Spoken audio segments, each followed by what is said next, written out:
Contenido del tarot. El tarot es una baraja de 78 cartas. Tiene 4 palos, como las actuales cartas de juego, las cuales derivan de él. Pero las cartas de figura son 4 en lugar de 3. Consta además de 22 cartas llamadas triunfos, cada una de las cuales es un dibujo simbólico al que se le asigna un título. A primera vista podríamos suponer que esta ordenación es arbitraria, sin embargo, no lo es.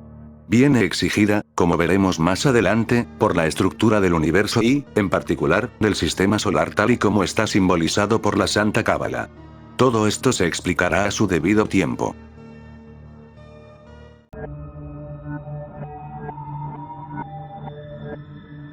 Origen del tarot. El origen de esta baraja de cartas es muy oscuro. Algunas autoridades pretenden remontarlo hasta los antiguos misterios egipcios. Otras los fechan en una época mucho más tardía, el siglo XV incluso el XVI. Pero el tarot ya existía indudablemente en lo que puede denominarse forma clásica en el siglo XIV, pues aún se conservan barajas de esta fecha y la forma no ha variado en ningún aspecto notable desde aquel entonces. En la Edad Media estas cartas fueron muy utilizadas para predecir la fortuna, especialmente por parte de los gitanos, de modo que era habitual hablar del tarot de los bohemios o egipcios. Cuando se descubrió que los gitanos, a pesar de la etimología, eran de origen asiático, hubo quien trató de hallar un origen del tarot en el arte y la literatura de la India. Aquí no necesitamos entrar en debate sobre estos temas en litigio. Teoría de las correspondencias del tarot. El presente ensayo nada tiene que ver con la tradición y la autoridad. La teoría de la relatividad de Einstein no depende del hecho de que, cuando su teoría fue puesta a prueba, fuera confirmada. La única teoría de esencial interés acerca del tarot es la de que es una admirable ilustración simbólica del universo basada en los datos de la Santa Cábala. Convendría que, más adelante, describiéramos con cierta amplitud la Santa Cábala y discutiéramos detalles relevantes. La parte de ella que aquí nos interesa se llama gematría, ciencia en la que el valor numérico de una palabra hebrea, al ser cada letra también un número, liga a esa palabra con otras del mismo valor o de un valor múltiplo.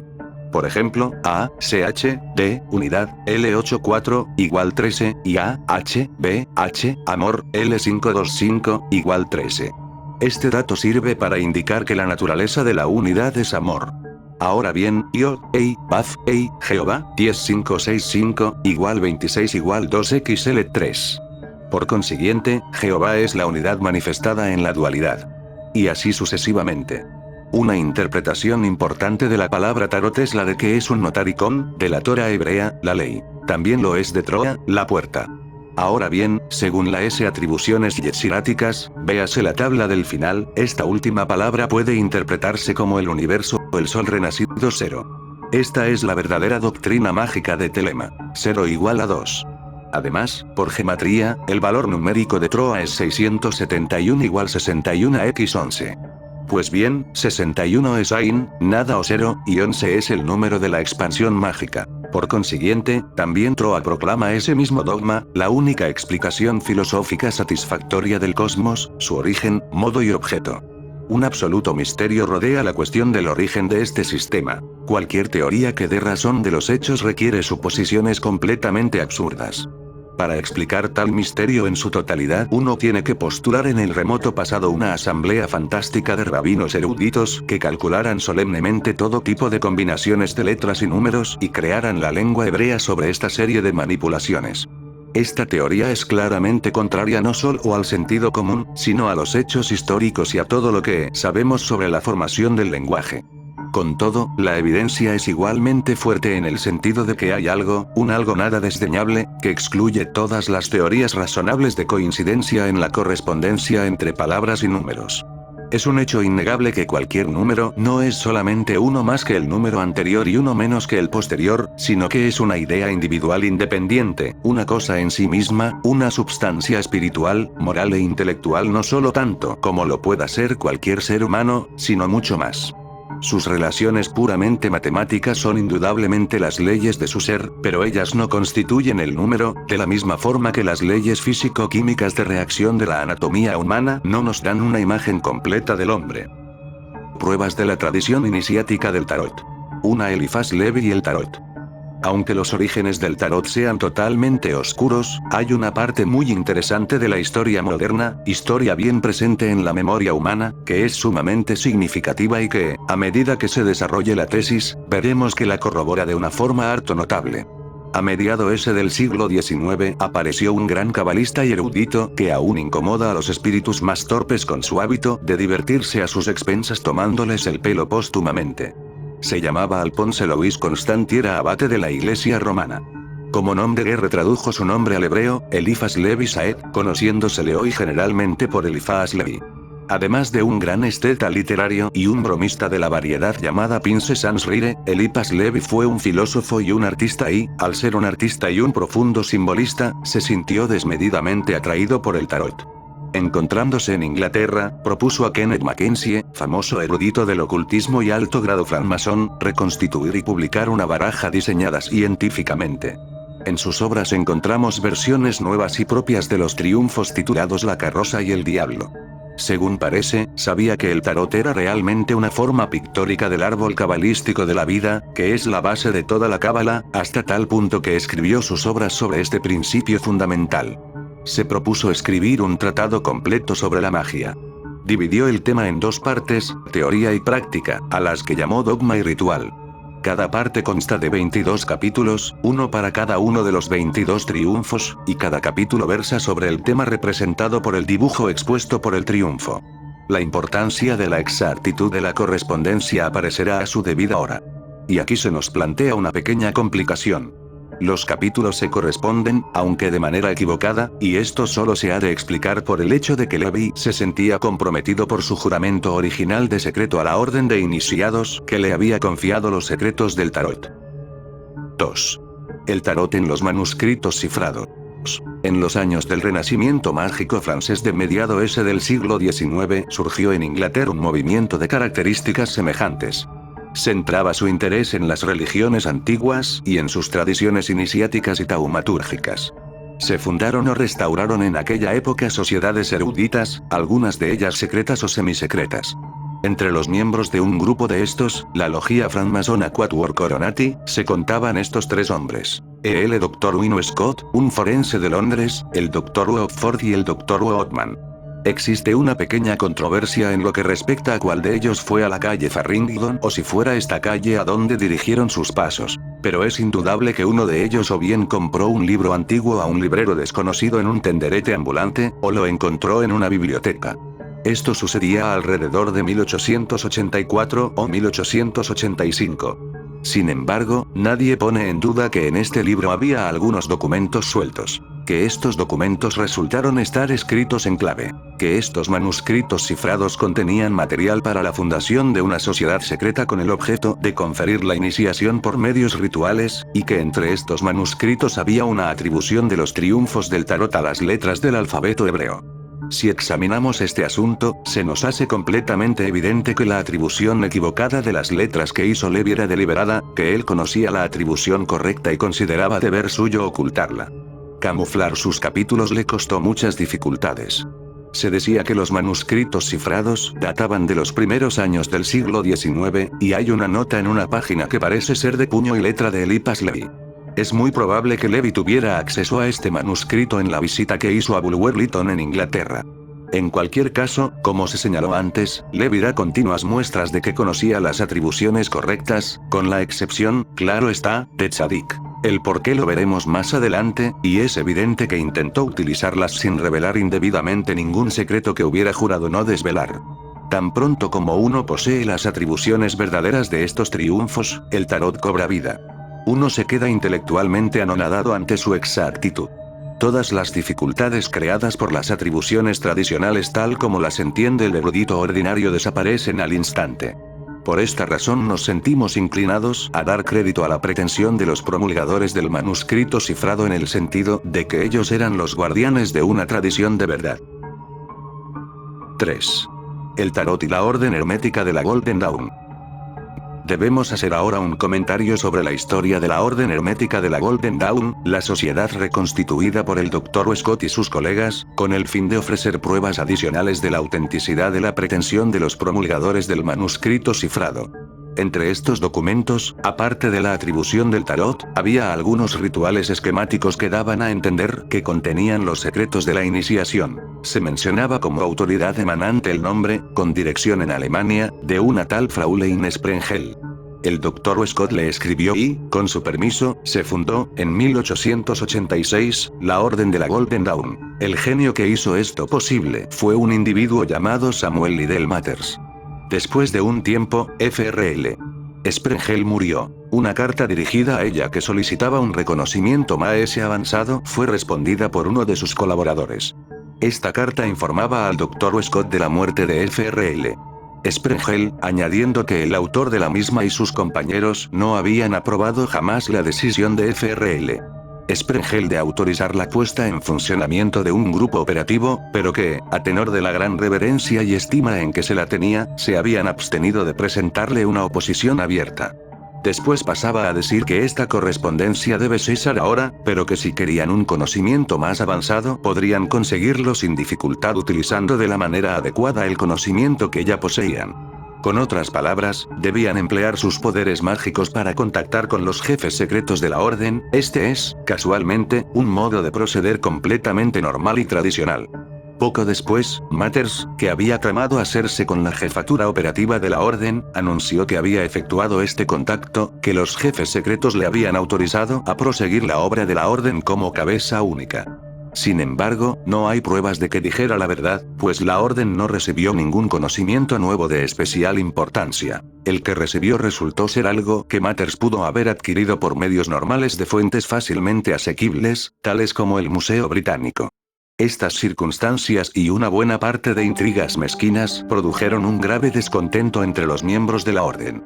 La opinión de Fr.L. Sprengel de que el trabajo en grupo en una orden como esta era posible resultó estar equivocada en este caso. La orden se disolvió el año 1900. El objeto de estos datos es el demostrar simplemente que, en aquella época, la principal preocupación de todos los miembros serios de la orden era la de ponerse en contacto con los jefes secretos. En 1904 uno de los miembros más jóvenes, Frater Perdurabo, alcanzó el éxito. Los detalles completos de este acontecimiento pueden verse en The Equinox of the Gods. No conviene hablar aquí de las pruebas que han de demostrar la veracidad de esta pretensión. Pero ha de señalarse que se trata de pruebas internas. Existen en el manuscrito mismo. Poco importa que el informe de alguna de las personas implicadas resultara ser falso. 4. Naturaleza de las pruebas. Estas digresiones históricas han sido imprescindibles para la comprensión de las circunstancias de este estudio. Conviene que consideremos ahora la peculiar numeración de los triunfos.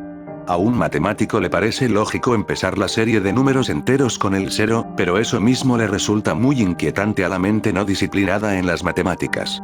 En los ensayos y libros tradicionales sobre el tarot se presuponía que la carta número 0 se encontraba entre las cartas XX y 21. El secreto de la interpretación iniciada, que ilumina todo el significado de los triunfos, consiste simplemente en colocar esta carta número 0 en su lugar lógico, donde la hubiera colocado cualquier matemático, delante de la número 1. Pero aún queda otra peculiaridad, un desorden en la secuencia natural. Se trata de que las cartas octavo y xi tienen que ser intercambiadas con el fin de salvaguardar la atribución.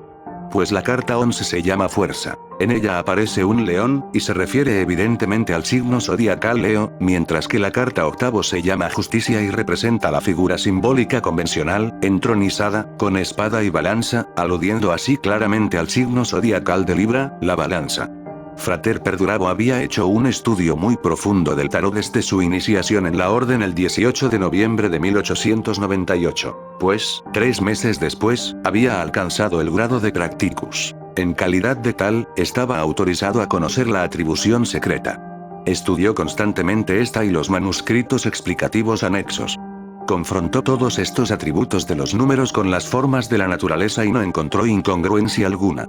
Pero cuando, el 8 de abril de 194, 0F, estaba escribiendo el libro de la ley que le dictaba el mensajero de los jefes secretos, parece ser que planteó una pregunta mental, sugerida por las palabras del capítulo 1, versículo 57. La ley de la fortaleza y el gran misterio de la casa de Dios. La casa de Dios es un nombre del triunfo del tarot número 16, en este sentido. ¿Tengo yo las atribuciones correctas?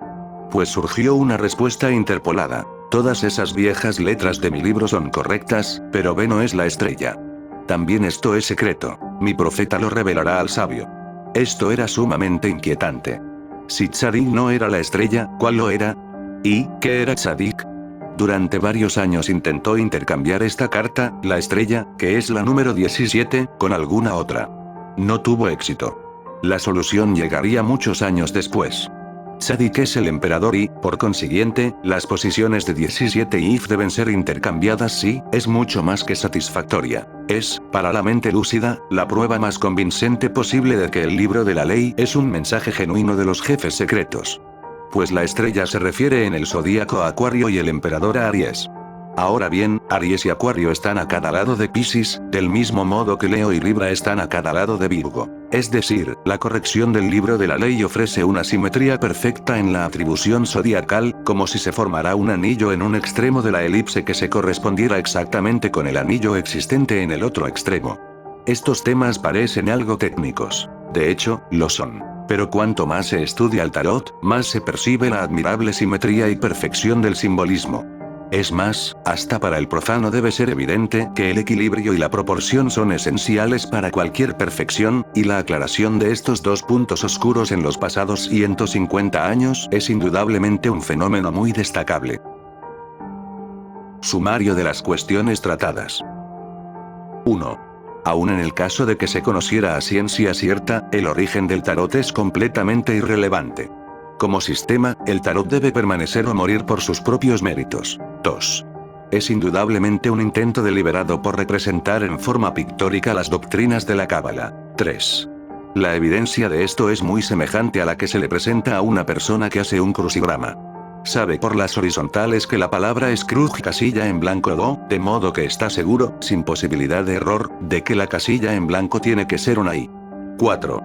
Estas atribuciones son en cierto sentido un mapa convencional, simbólico. Tal mapa pudo ser inventado por alguna persona o persona de gran animación y capacidad artística combinadas con una erudición y lucidez filosófica casi inconcebibles. 5.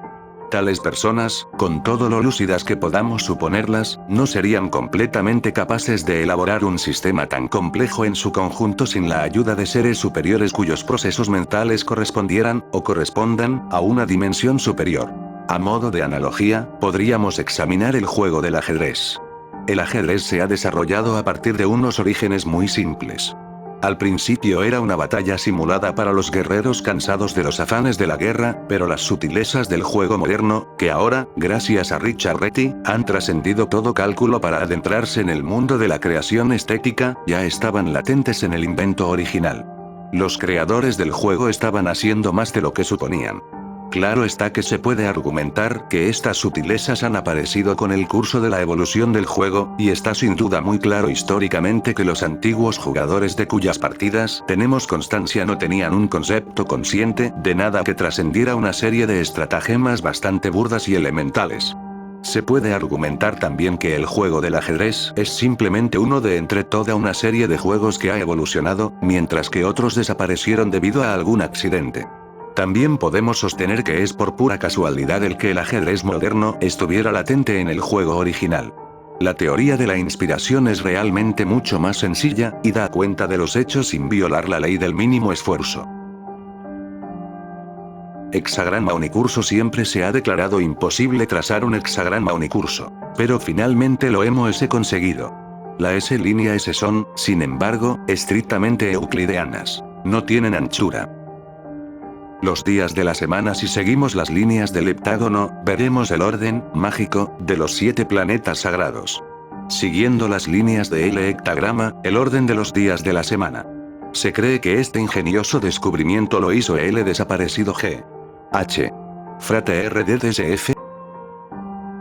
Exif, el anillo doble del zodíaco.